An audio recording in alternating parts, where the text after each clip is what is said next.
ಎಲ್ರಿಗೂ ನಮಸ್ಕಾರ. ನೀವು ನೋಡ್ತಾ ಇದ್ದೀರಾ ಟಿವಿ ವಿಕ್ರಮ. ರೇಪು ಸರ್ಪಿಸುವ ಸ್ಪಾಟ್ಲೈಟ್ ಕಾರ್ಯಕ್ರಮಕ್ಕೆ ಸ್ವಾಗತ.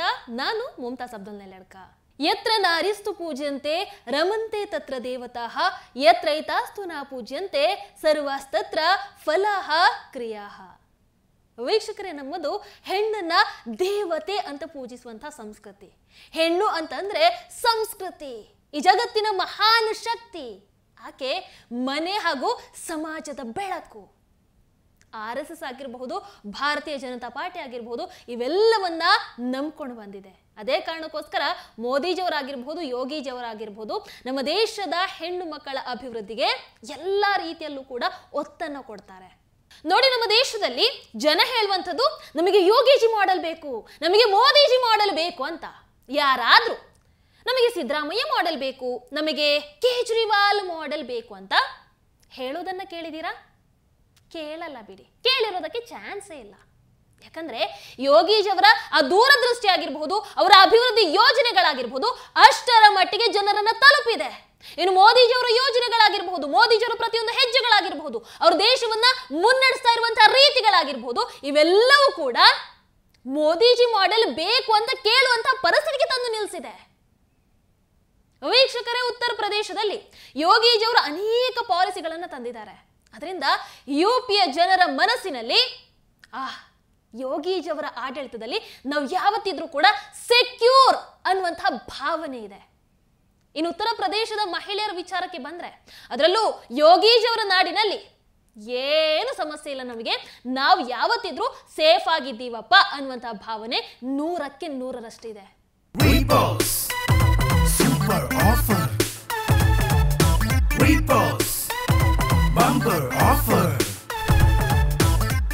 ರೀಪೋಸ್ ಮ್ಯಾಟ್ರೆಸ್ ಅನ್ನು ಖರೀದಿಸಿ ಸ್ಮಾರ್ಟ್ ಟಿವಿಯನ್ನು ಉಚಿತವಾಗಿ ಪಡೆಯಿರಿ. ರೀಪೋಸ್ ಮ್ಯಾಟ್ರೆಸ್.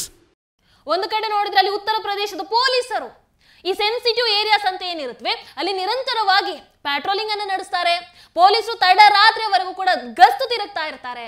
ಇನ್ನು ರಾತ್ರಿ 12 ಗಂಟೆಯಿಂದ ಬೆಳಗ್ಗೆ 5 ಗಂಟೆವರೆಗೆ ಒಂದು ಕ್ರೂಷಿಯಲ್ ಟೈಮ್ ಆಗಿರೋದ್ರಿಂದ ಆ ಸಂದರ್ಭದಲ್ಲಿ ಬಹಳ ಎಚ್ಚರಿಕೆಯಿಂದ, ಬಹಳ ತಾಳ್ಮೆಯಿಂದ ತಮ್ಮ ಕರ್ತವ್ಯ ಏನಿದೆ ಅದನ್ನು ನಿಭಾಯಿಸ್ತಾರೆ. ಯೋಗಿ ಆದಿತ್ಯನಾಥ್ ಜಿ ಅವರಿಗೆ ಹೆಣ್ಣು ಮಕ್ಕಳ ಮೇಲೆ ಅದೆಷ್ಟು ಗೌರವ ಇದೆ ಅಂತ ಹೇಳಿದ್ರೆ, ಅವರ ಜೀವನದಲ್ಲಿ ನಡೆದಂಥ ಒಂದು ಘಟನೆಯನ್ನು ಕೇಳಿದ್ರೆ ಗೊತ್ತಾಗುತ್ತೆ.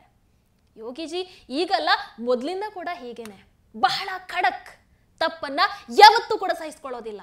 ಅದರಲ್ಲೂ ಮಹಿಳೆಯರ ಮೇಲಿನ ದೌರ್ಜನ್ಯ ಅಂತ ಬಂದ್ರೆ ಸಹಿಸ್ಕೊಳ್ಳಲ್ಲ. ವೀಕ್ಷಕರು, ಒಂದು ಬಾರಿ ಯೋಗಿ ಆದಿತ್ಯನಾಥ್ ಜಿ ಅವರ ಕಾಲೇಜಲ್ಲಿ ಗೋಡೆ ಮೇಲೆ ಯಾರೋ ಒಬ್ಬ ಯುವತಿಯ ಬಗ್ಗೆ ಅವಾಚ್ಯ ಶಬ್ದವನ್ನು ಬಳಸಿ ಬರೆದಿದ್ದಂತೆ. ಅದನ್ನು ನೋಡಿದಂಥ ಯೋಗಿಜಿಯವರ ರಕ್ತ ಕುದಿಯತ್ತೆ. ಆವಾಗಲೇ ಯೋಗಿಜಿಯವರು ಹೇಳ್ತಾರಂತೆ, ನಾನು JCB ತರಿಸಿ ಈ ಗೋಡೆಯನ್ನು ಒಡೆದು ಹಾಕಿಸ್ತೀನಿ ಅಂತ. ನೋಡಿ, ಅಂದ್ರೆ JCB ಆವಾಗಲೇ ಇದೆ. ಆವಾಗಿನಿಂದ ಕೂಡ ಅವರು ಮಹಿಳೆಯರ ಬಗ್ಗೆ ವಿಶೇಷವಾದಂತಹ ಕಾಳಜಿಯನ್ನು ಹೊಂದಿದ್ದಂಥವರು. ಯೋಗಿ ಆದಿತ್ಯನಾಥ್ ಜಿ ಅವರು ನಿಮಗೆಲ್ಲರಿಗೂ ಗೊತ್ತು, ಅವರೊಬ್ರು ಸಂತರು ಕೂಡ ಹೌದು. ಬ್ರಹ್ಮಚರ್ಯವನ್ನ ಅವರು ಸ್ವೀಕಾರ ಮಾಡಿದ್ದಾರೆ. ಅವರಿಗೆ ಮಹಿಳೆಯರ ಮೇಲೆ ಅದೆಷ್ಟು ಗೌರವ ಇದೆ ಅನ್ನುವಂಥದ್ದು ಅವರ ನಡವಳಿಕೆಯಿಂದನೇ ಗೊತ್ತಾಗುತ್ತೆ ನಿಮಗೆ. ಈಗ ಯೋಗಿಜಿಯವರು ಇದೇ ನವರಾತ್ರಿಯಿಂದ ಮಹಿಳೆಯರಿಗಾಗಿ ಒಂದು ಹೊಸ ಯೋಜನೆಯನ್ನು ಕೂಡ ಜಾರಿಗೆ ತಂದಿದ್ದಾರೆ. ಅದರ ಹೆಸರು ಮಿಷನ್ ಶಕ್ತಿ ಯೋಜನೆ. ಈ ಮಿಷನ್ ಶಕ್ತಿಯ ಉದ್ದೇಶ ಏನು ಅಂತ ಕೇಳಿದ್ರೆ, UPಯ ಮಹಿಳೆಯರನ್ನ ಸಶಕ್ತಗೊಳಿಸೋದು, ಅವರ ಅಭಿವೃದ್ಧಿಗೆ ಸಹಾಯವನ್ನ ಮಾಡೋದು. ಈ ಸ್ಕೀಮ್ನ ಅಡಿಯಲ್ಲಿ ಉತ್ತರ ಪ್ರದೇಶದ 20 ಲಕ್ಷ ಮಹಿಳೆಯರಿಗೆ ಸಹಾಯ ಆಗತ್ತೆ. ತಿಂಗಳಿಗೆ ಸುಮಾರು 12,000 ರೂಪಾಯಿಯಷ್ಟು ಹಣ ಸಿಗತ್ತೆ. ಸೊ ಅದನ್ನ ಬಳಸ್ಕೊಂಡು ಹೆಣ್ಣು ಮಕ್ಕಳು ಶಿಕ್ಷಣವನ್ನ ಪಡಿಬಹುದು, ಇಲ್ಲ ಸ್ವತಂತ್ರವಾಗಿ ನಾನು ಉದ್ಯೋಗವನ್ನ ಮಾಡ್ತೀನಿ ಅಂತ ಹೇಳಿದ್ರೆ ಸ್ವತಂತ್ರವಾಗಿ ಉದ್ಯೋಗವನ್ನ ಮಾಡಬಹುದು. ಇನ್ನು ಸ್ವಾವಲಂಬಿಯಾಗಿ ತಮ್ಮ ಕಾಲ ಮೇಲೆ ತಾವು ನಿಲ್ತೀವಿ ಅಂತ ಇದ್ರೆ ಹಾಗೂ ಮಾಡಬಹುದು. ಉತ್ತರ ಪ್ರದೇಶದಲ್ಲಿನ ಮಹಿಳೆಯರು ಓಪನ್ ಆಗಿ ಹೇಳ್ತಾ ಇದ್ದಾರೆ, ಯೋಗಿಜಿಯವರ ಆಡಳಿತದಲ್ಲಿ ನಾವು ಸೇಫ್ ಆಗಿದ್ದೀವಿ ಅಂತ. ವೀಕ್ಷಕರೇ, ಗೂಂಡಾ ರಾಜ್ಯ ಅಂತ ಅನ್ನಿಸ್ಕೊಂಡಿದ್ದಂತಹ ಉತ್ತರ ಪ್ರದೇಶ ಈಗ ಸಂಪೂರ್ಣವಾಗಿ ಬದಲಾಗಿಬಿಟ್ಟಿದೆ. ಗೂಂಡಾಗಳಲ್ಲಿ ಒಂದಷ್ಟು ಮಂದಿ ಮೂಲೆ ಸೇರಿಬಿಟ್ರೆ ಇನ್ನೊಂದಷ್ಟು ಮಂದಿ ಶಿವನ ಪಾದವನ್ನೇ ಸೇರ್ಕೊಂಡು ಬಿಟ್ಟಿದ್ದಾರೆ. ಅಷ್ಟಕ್ಕೂ ಯೋಗಿಜಿಲಿ ಮಹಿಳೆಯರಿಗಾಗಿ ತಂದಿರುವಂತಹ ಯೋಜನೆ ಏನಿದೆ, ಇದು ಮೊದಲ ಯೋಜನೆ ಏನಲ್ಲ. ಇದಕ್ಕೂ ಮೊದಲು ಬೇಟಿ ಬಚಾವೋ ಬೇಟಿ ಪಡಾವೋ ಯೋಜನೆ ಆಗಿರಬಹುದು, ಇಂಥ ಅನೇಕ ಯೋಜನೆಗಳನ್ನ ಉತ್ತರ ಪ್ರದೇಶಕ್ಕೆ ಯೋಗಿಜಿಯವರು ತಂದಿದ್ದಾರೆ. ಕೇಂದ್ರ ಸರ್ಕಾರದ ಯೋಜನೆಯನ್ನು ಕೂಡ ಉತ್ತರ ಪ್ರದೇಶದಲ್ಲಿ ಬಹಳ ಅದ್ಭುತವಾಗಿ ಯೋಗಿಜಿಯವರು ಇಂಪ್ಲಿಮೆಂಟ್ ಕೂಡ ಮಾಡಿದ್ದಾರೆ. ಇನ್ನು ಎಜುಕೇಷನ್ ಸಿಸ್ಟಮ್ ವಿಚಾರದಲ್ಲೂ ಕೂಡ ಬಹಳಷ್ಟು ಸುಧಾರಣೆಗಳಾಗಿವೆ. ಎಕ್ಸಾಮಲ್ಲಿ ಮೊದಲೆಲ್ಲ ಬಹಳ ಚೀಟಿಂಗ್ಗಳಾಗ್ತಾ ಇತ್ತು, ದುಡ್ಡು ತಗೊಂಡು ಪಾಸ್ ಮಾಡ್ತಾ ಇದ್ರು. ಆದರೆ ಯೋಗಿಜಿ ಬಂದ ಮೇಲೆ ಅವೆಲ್ಲವೂ ಕೂಡ ಬದಲಾಗಿಬಿಟ್ಟಿದೆ.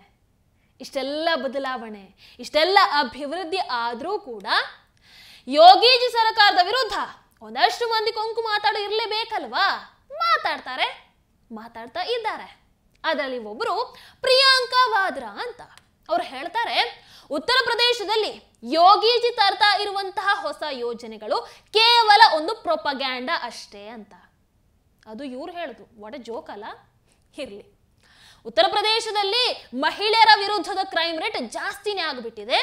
ಅವೆಲ್ಲವನ್ನ ಮುಚ್ಚಿ ಹಾಕೋದಕ್ಕೆ ಈ ಹೊಸ ಸ್ಕೀಮನ್ನ ಯೋಗಿಜಿ ಅವರು ತರ್ತಾ ಇದ್ದಾರೆ.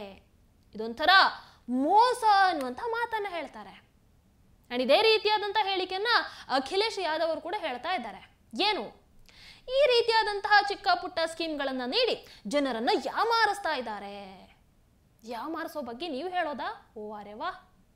ಯುಪಿಯಲ್ಲಿ ಕ್ರೈಮ್ ರೇಟ್ ಜಾಸ್ತಿ ಆಗ್ತಾ ಇದೆ, ಮಹಿಳೆಯರ ಮೇಲಿನ ದೌರ್ಜನ್ಯ ಕೂಡ ಜಾಸ್ತಿ ಆಗ್ತಾ ಇದೆ ಅನ್ನುವಂಥ ಮಾತನ್ನ ಹೇಳ್ತಾರೆ.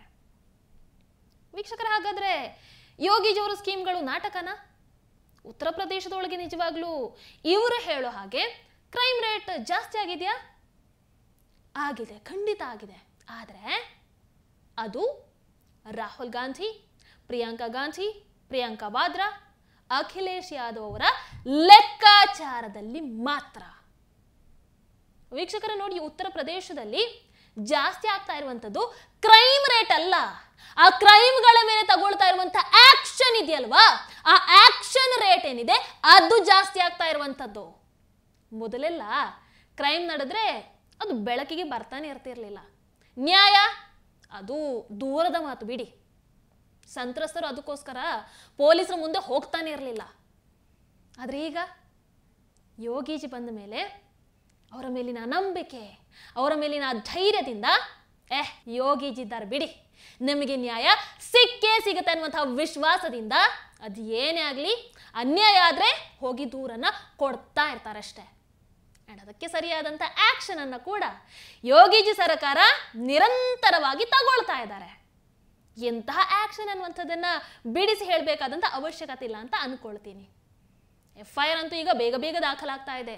ಜೈಲಿಗೆ ಹಾಕಬೇಕಾದಂಥವ್ರನ್ನ ಜೈಲಿಗೆ ಹಾಕ್ತಾ ಇದ್ದಾರೆ, ಎನ್ಕೌಂಟರ್ ಮಾಡಬೇಕಾದವರನ್ನ ಎನ್ಕೌಂಟರ್ ಮಾಡಿ ಕಳಿಸ್ತಾ ಇದ್ದಾರೆ. ಕನ್ವಿಕ್ಷನ್ ರೇಟ್ ಕೂಡ ಉತ್ತರ ಪ್ರದೇಶದಲ್ಲಿ ಜಾಸ್ತಿ ಆಗಿದೆ. ಅಂದರೆ ಆರೋಪಿಗಳಿಗೆ ಶಿಕ್ಷೆ ಆಗ್ತಾ ಇದೆ. ಈಗ ನೀವು ನಂಬ್ತಿರೋ ಬಿಡ್ತಿರೋ, ಹಿಂದಿನ ಸರ್ಕಾರಕ್ಕಿಂತ 58% ಕನ್ವಿಕ್ಷನ್ ರೇಟ್ ಜಾಸ್ತಿ ಆಗಿದೆ. ಇದೇನು ಸಾಮಾನ್ಯ ಅಂಕಿಅಂಶ ಅಲ್ಲವೇ ಅಲ್ಲ. ವೀಕ್ಷಕರ, ಉತ್ತರ ಪ್ರದೇಶ ಅತಿ ಹೆಚ್ಚು ಜನಸಂಖ್ಯೆ ಇರುವಂತಹ ರಾಜ್ಯ. ಅಂಥದ್ರಲ್ಲಿ ದೊಡ್ಡ ಪ್ರಮಾಣದಲ್ಲಿ ಕ್ರೈಮ್ ನಡೆಯುವಂಥದ್ದು ಸಹಜನೇ ಬಿಡಿ. ಆದರೆ ಯೋಗಿಜಿ ಅಧಿಕಾರದಲ್ಲಿ ಈಗ ಅದು ಕೂಡ ಕಡಿಮೆ ಆಗ್ತಾ ಇದೆ, ಆಗಿದೆ ಕೂಡ. ಈ ಮಿಷನ್ ಶಕ್ತಿಯ ಮೂಲಕ ಯೋಗಿ ಆದಿತ್ಯನಾಥ್ ಜಿ ಅವರ ಗುರಿ ಉತ್ತರ ಪ್ರದೇಶದ ಹೆಣ್ಣು ಮಕ್ಕಳಿಗೆ ಸಮಾನ ಅವಕಾಶ ಸಿಗಲಿ ಅನ್ನುವಂಥದ್ದು, ಅವರ ಶಿಕ್ಷಣಕ್ಕೆ ಸಹಾಯ ಆಗಲಿ ಅನ್ನುವಂಥದ್ದು. ಅದರ ಜೊತೆಗೆ ಅವರಿಗೆ ಅವರದ್ದೇ ಆದಂತಹ ಸ್ಮಾಲ್ ಸ್ಕೇಲ್ ಬಿಸ್ನೆಸ್ ಆರಂಭ ಮಾಡೋದಕ್ಕೆ ಸಹಾಯ ಆಗಲಿ ಅನ್ನುವಂಥದ್ದು. ನೋಡೋಣ ಮುಂದಿನ ದಿನಗಳಲ್ಲಿ ಉತ್ತರ ಪ್ರದೇಶದ ಮಹಿಳೆಯರು ಯಾವ ರೀತಿ ಇದರ ಸದುಪಯೋಗವನ್ನ ಪಡ್ಕೊಳ್ತಾರೆ, ಯಾವ ರೀತಿ ಮುಂದೆ ಬರ್ತಾರೆ. ಇನ್ನು ಯೋಗಿಜಿ ಅವರ ಮುಂದಿನ ಹೆಜ್ಜೆಗಳು ಹೇಗಿರುತ್ತವೆ, ಯೋಗಿಜಿ ಅವರ ಆಕ್ಷನ್ಸ್ಗಳು ಯಾವ ರೀತಿ ಇರುತ್ತೆ, ಬುಲ್ಡೋಸರ್ ಕಾರ್ಯಾಚರಣೆಗಳು ಹೇಗೆಲ್ಲ ಇರುತ್ತವೆ, ಇವೆಲ್ಲವನ್ನ ನೋಡೋಣ. ನೀವೇನಂತೀರಾ? ದಟ್ ಕಾಮೆಂಟ್ ಮೂಲಕ ತಿಳಿಸಿ. ಹಾಗೆ ವಿಡಿಯೋ ನಿಮಗೆ ಇಷ್ಟ ಆದಲ್ಲಿ ಲೈಕ್ ಮಾಡಿ, ಶೇರ್ ಮಾಡಿ. ನಮಸ್ಕಾರ. Super offer. Repos bumper offer. Repos mattress ಅನ್ನು ಖರೀದಿಸಿ ಸ್ಮಾರ್ಟ್ ಟಿವಿಯನ್ನು ಉಚಿತವಾಗಿ ಪಡೆಯಿರಿ. ರೀಪೋಸ್ ಮ್ಯಾಟ್ರೆಸ್. ಟಿವಿ ವಿಕ್ರಮ, ದೇಶ ನಿಮ್ಮ ಕೈಯಲ್ಲಿ. ಈ ಕಾರ್ಯಕ್ರಮ ನಿಮಗೆ ಇಷ್ಟ ಆಗಿದ್ದಲ್ಲಿ ಲೈಕ್, ಶೇರ್ ಹಾಗೂ ಕಮೆಂಟ್ ಮಾಡಿ. ಟಿವಿ ವಿಕ್ರಮದ ಕಾರ್ಯಕ್ರಮಗಳನ್ನು ನಿರಂತರವಾಗಿ ವೀಕ್ಷಿಸಲು ಸಬ್ಸ್ಕ್ರೈಬ್ ಮಾಡಿ, ಬೆಲ್ ಐಕನ್ ಒತ್ತಿ.